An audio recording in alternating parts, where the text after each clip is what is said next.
अस्सलाम वालेकुम dear viewers. आज हम स्टडी करने जा रहे हैं dimension of a physical quantities. तो जैसे फ़िज़िक्स में अगर हम देखें फ़िज़िकल क्वांटिटीज़ होती हैं, तमाम फ़िज़िकल क्वांटिटीज़ के ऑलमोस्ट तमाम फ़िज़िकल क्वांटिटीज़ के यूनिट्स होते हैं और ऐसे ही तमाम फ़िज़िकल क्वांटिटीज़ की डायमेंशंस होती हैं। जो डायमेंशन होती है वो हमेशा nature of the physical quantity बताती है। अगर कुछ फ़िज़िकल क्वांटिटीज़ की डायमेंशन एक जैसी है, इसका मतलब है कि उन तमाम फ़िज़िकल क्वांटिटीज़ की नेचर एक जैसी होगी। तो इसमें हम स्टडी करते हैं डायमेंशंस को और फिर हम देखते हैं कि हम डायमेंशन की इस टेक्निक को, बहुत ज़बरदस्त टेक्निक है कि हम क्वांटिटीज़ की डायमेंशन को मालूम करके हम फार्मूलाज़ को चेक कर सकते हैं, हम न्यू फार्मूलाज डिराइव कर सकते हैं। अगर कहीं फार्मूला हमें गलती से कहीं भूल रहा है तो डायमेंशन की टेक्निक को यूज़ करके हम अपना वो टॉपिक, उस फार्मूले को दुरुस्त कर सकते हैं। तो डायमेंशंस के बारे में हम कह देते हैं, dimensions of a physical quantity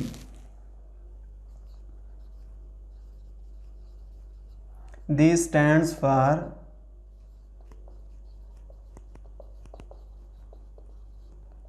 qualitative nature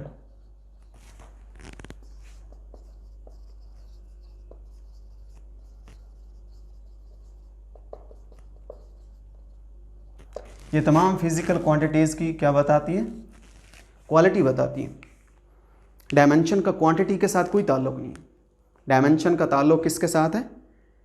quality, उसकी क्वालिटी क्या है, नेचर क्या है, फिज़िकल क्वांटिटी की फितरतन वो क्या चीज़ है। अगर मैं लिख देता हूँ, फ़र्ज़ करें हमारे पास लेंथ है,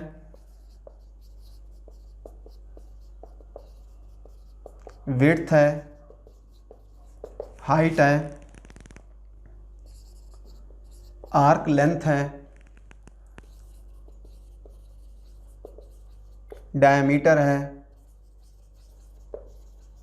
रेडियस है, और भी ऐसे क्वांटिटीज़ हम लिख सकते हैं। डिस्टेंस है, डिस्प्लेसमेंट की मैग्नीट्यूड है,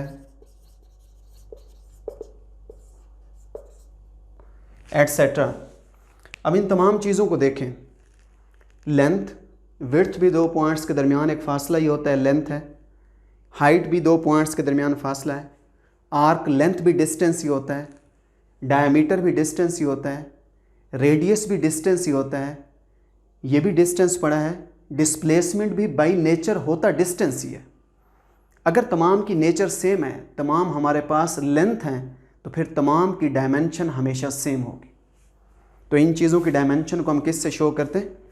कैपिटल एल से शो करते हैं। यानी इसमें अगर मैं डिस्प्लेसमेंट को लिखूं तो डिस्प्लेसमेंट की डायमेंशन क्या आ जाएगी?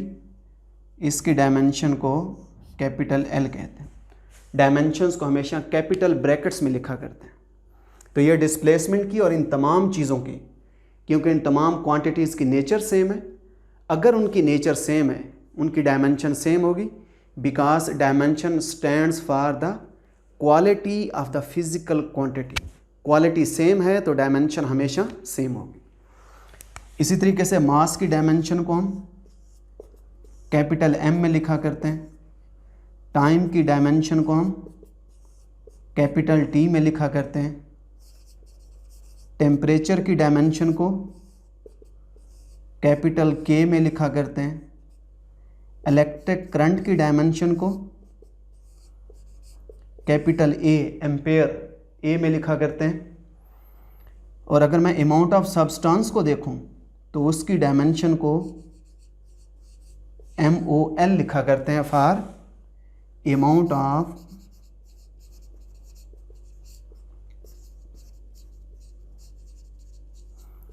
ऑफ सब्सटेंस की डायमेंशन को हम ये लिखते हैं। अब ये हमारे पास कुछ बेसिस हैं, बुनियादी फिज़िकल क्वांटिटीज़ की डायमेंशंस हैं। अब इनको हम आगे इस्तेमाल करते हैं, इनकी मदद से हम बाकी तमाम क्वांटिटीज़ की डायमेंशन को मालूम करते हैं। अगर मैं वेलोसिटी की डायमेंशन देखूं, velocity is equal to change in displacement divided by time. तो वेलोसिटी की डायमेंशन क्या आएगी? डिस्प्लेसमेंट की डायमेंशन डिवाइडेड बाय टाइम की डायमेंशन। डिस्प्लेसमेंट की डायमेंशन कैपिटल एल, टाइम की डायमेंशन कैपिटल टी। तो वेलोसिटी की डायमेंशन क्या आ जाएगी? L T inverse. इसी तरीके से अगर हम एक्सेलरेशन की डायमेंशन लें, change in velocity divided by time, तो एक्सेलरेशन की डायमेंशन क्या आएगी, ऊपर वेलोसिटी की डायमेंशन लिख दें, नीचे हम लिख देते हैं टाइम की डायमेंशन कैपिटल टी, तो एक्सेलरेशन की डायमेंशन आ जाएगी एल टी माइनस 2। अगर मैं एरिया की डायमेंशन देखूं, area is equal to length into width, तो एरिया की डायमेंशन क्या आएगी, dimension of length multiplied by dimension of length multiplied by dimension of width. तो एरिया की डायमेंशन क्या आ जाएगी, अब देखें लेंथ की डायमेंशन भी एल लिख रहे हैं, विड्थ की डायमेंशन को भी एल लिख रहे हैं, क्योंकि बाई नेचर दोनों डिस्टेंसेस हैं, दोनों एक पॉइंट से लेकर दूसरे पॉइंट तक फासला है। अगर दोनों की नेचर लेंथ की है तो फिर दोनों की डायमेंशन सेम है एल। तो एरिया किस चीज़ की डायमेंशन देता है, एल स्क्वायर डायमेंशन देता है। इसलिए एरिया के यूनिट्स को क्या लिखा करते हैं, metre square, millimetre square, centimetre square, kilometre square, micrometre square, picometre square, यानी लेंथ स्क्वायर की डायमेंशन देता है एरिया। अगर मैं इसमें वॉल्यूम को लिखूं, जिस चीज़ की डायमेंशन मालूम करनी है आप उसका फार्मूला लिखें, आप फार्मूले से आप उस क्वांटिटी की डायमेंशन को मालूम कर सकते हैं। डायमेंशंस को मालूम करते हुए कभी भी यूनिट्स को इन्वॉल्व ना करें। आप ये ना लिखें कि एरिया के जो यूनिट्स हैं, एरिया का यूनिट मीटर स्क्वायर है, आप मीटर स्क्वायर से उसकी डायमेंशन को एल स्क्वायर कभी ना लिखें। प्रॉपरली आप उसको डायमेंशन के मेथड से उसको सॉल्व करें। तो वॉल्यूम की डायमेंशन क्या आ जाएगी, लेंथ की डायमेंशन, विड्थ की डायमेंशन मल्टीप्लाइड बाई हाइट की डायमेंशन। तो लेंथ की डायमेंशन कैपिटल एल, विड्थ भी फासला है, हाइट भी बाई नेचर फासला ही है। तो वॉल्यूम की डायमेंशन क्या आ जाएगी, L cube. Volume metre cube की डायमेंशन देते हैं, वॉल्यूम 3 डायमेंशनल होते हैं। हालांकि एरिया जो होता है, एरिया हमारे पास 2 डायमेंशनल सरफेस का होता है, वॉल्यूम हमेशा 3 डायमेंशनल स्पेस का होता है। देखें ये एल क्यूब बता रहा है, ये डायमेंशन हमें बताती है। एल क्यूब बताता है कि वॉल्यूम 3 डायमेंशनल है, लेंथ तीनों साइड पे लेंथ के ऊपर वो डिपेंड करता है।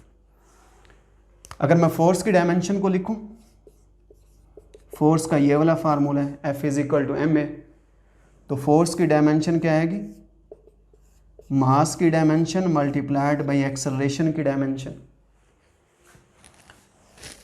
तो इसमें फोर्स की डायमेंशन आ जाएगी मास मल्टीप्लाइड बाई एक्सेलरेशन।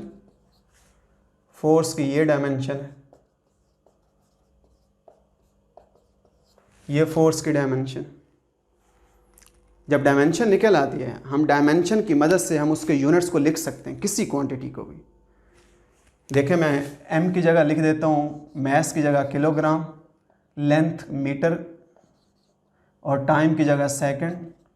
ये हमारे पास यूनिट्स ऑफ फोर्स हैं in terms of base units. अगर मैं वर्क की डायमेंशन को लिखूं, 6 पॉइंट पे हम वर्क को डिस्कस कर लेते हैं। W is equal to F D cos theta लिखा करते हैं। लो लेवल फिजिक्स में कॉस थीटा नहीं लिखते, तो आम रूटीन में हम वर्क की प्रॉपर डेफिनेशन यही है, W is equal to F D cos theta. तो वर्क की डायमेंशन क्या आएगी, फोर्स की डायमेंशन, डिस्प्लेसमेंट की डायमेंशन, कॉस थीटा की dimension. Cos theta dimensionless है, ऐसे टर्म है कि जिसकी कोई डायमेंशन नहीं होती। तो फोर्स की डायमेंशन मल्टीप्लाइड बाई डिस्प्लेसमेंट की dimension multiplied by cos theta की जगह 1। तो वर्क किसके इक्वल आ जाएगा, m l स्क्वायर t माइनस 2। अब ये वर्क की डायमेंशन है। अब तमाम एनर्जीज़ की डायमेंशन को निकालें, काइनेटिक एनर्जी को निकालें, पोटेंशियल एनर्जी को निकालें, हीट एनर्जी की निकालें। आप तमाम एनर्जीज़ की डायमेंशन निकालें, तमाम एनर्जीज़ की डायमेंशन यही आएगी। क्यों यही आएगी,